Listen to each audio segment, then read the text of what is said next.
Good day, Dr. Naraini. Today, I am going to talk about stress. It's related to my assignment 1, in which my partner and I chose a blog which talks about depression and stress. Stress is a feeling that's created when we react to a particular situation. It's the body's way of rising up to a challenge and to perform under tough situations in which our focus is increased and heightened alertness.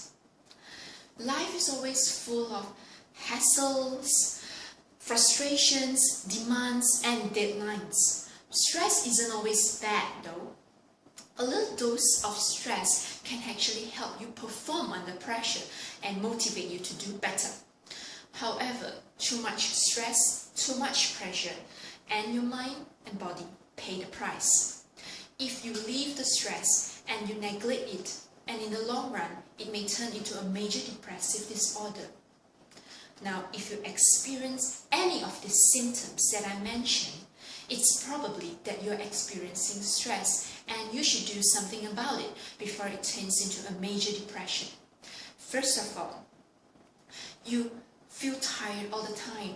You look tired and you look older than your original age. Second, you can't sleep at all. And you feel tired, your body is tired, physically tired, you're mentally strained, you're mentally exhausted. But when you lie in the bed, you can't seem to sleep. Everything comes across, and when you think about this, you think about that. You have insomnia. Third, you're always late. Now, because you sleep late at night and you can't wake up early in the morning and cause you to be late for meetings, you're late for school, you're late for appointments. It makes your whole life upside down, You can't sleep at night, but in the daytime, you feel lethargic, you feel sleepy. Fourth, you tend to lose appetite and you don't want to eat any of your favorite food anymore.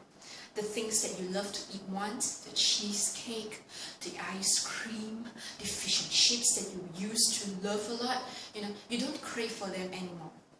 Fourth, you become very irritable.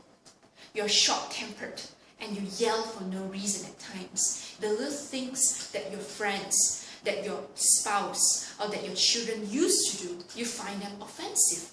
You started yelling at them, you throw rage, you throw tantrum around. That's one very serious sign of stress. Now, when people talk about stress and depression, the thing that comes into the mind is that, you're always sad, you're upset, you're not in the mood, or that you cry all the time. But it's not the case.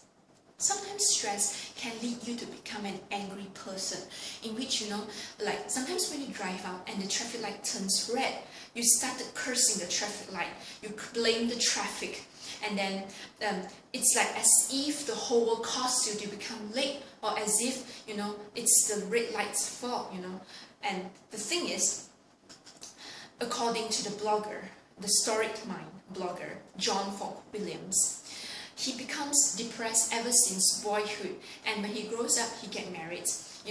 He blames his spouse, he yells at his children. It makes his family unhappy.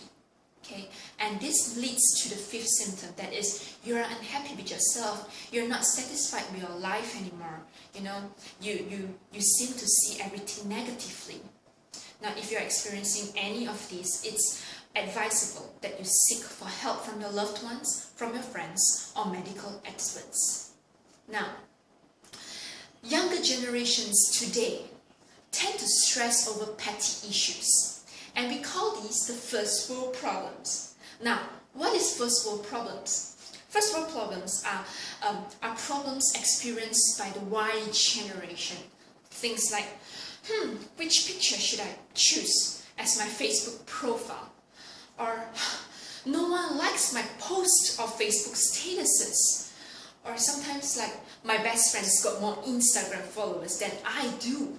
Now, these are petty issues. One more thing. I just bought an iPhone 5, but why did Apple iPhone launches another iPhone 6 and they stress over it? Now, these are called first world problems. Alright, moving on to the next thing is that women tend to have more stress than men.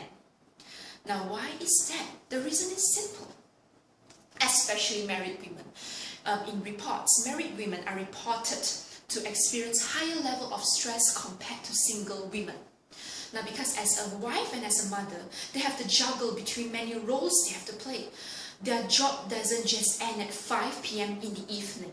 When they come home after from their work, they have to attend to their kids, to their family, to her parents, to the husband, and to the husband's parents, which is her parents-in-law.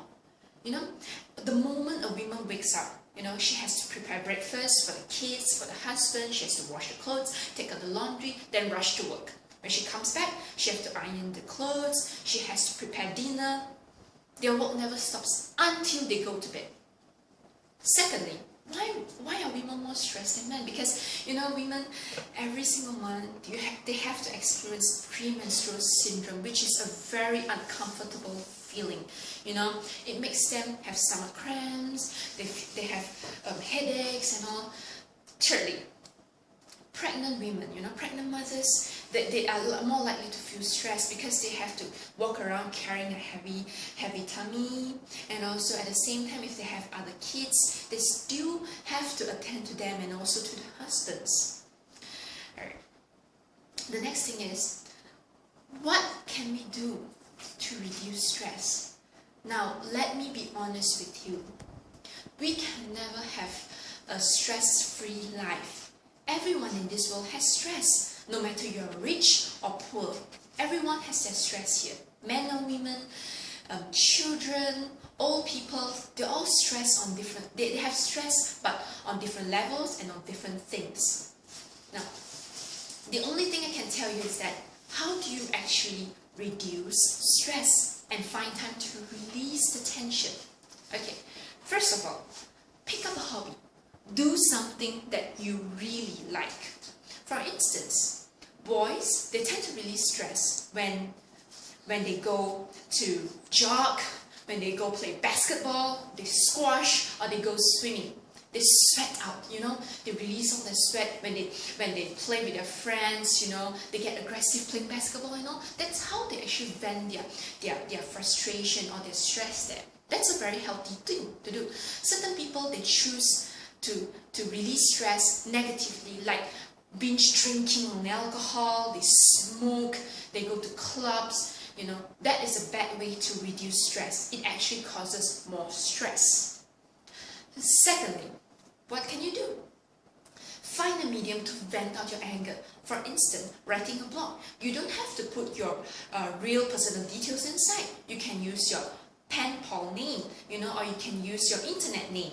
From there, you write about your dissatisfaction, your frustration, your anger, Yes, that's one of the ways too. Most importantly is take a deep breath, relax, and try to see the beauty in things along the way.